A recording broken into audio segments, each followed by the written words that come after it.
Hello everyone, ako nga pala si Julian and welcome to sa Uyo Warehouse. For today's vlog, ipapakita po namin sa inyo kung paano mag FIFO.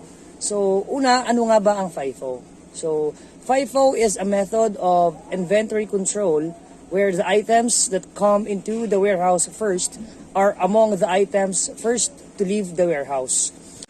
Hello guys, ako po si Jap, sang Stockman. Papakita ko ngayon sa inyo kung paano mag-load gamit ang FIFO method. Una, check nyo muna kung yung date nung ilo-load nyo. Then, compare nyo dun sa old stock na nasa racks. Ngayon, yung mga dito sa racks, tanggalin nyo muna.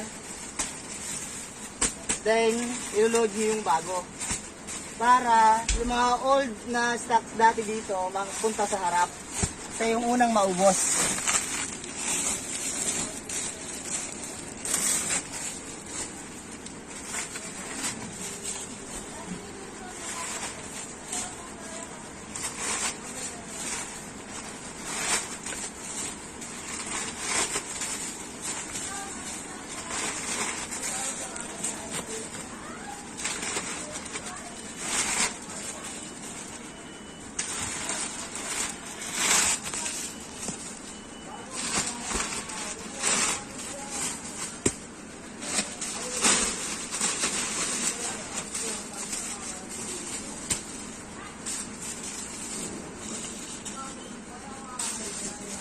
Ito na po yung old na nasa ibabaw para sa yung unang makuha.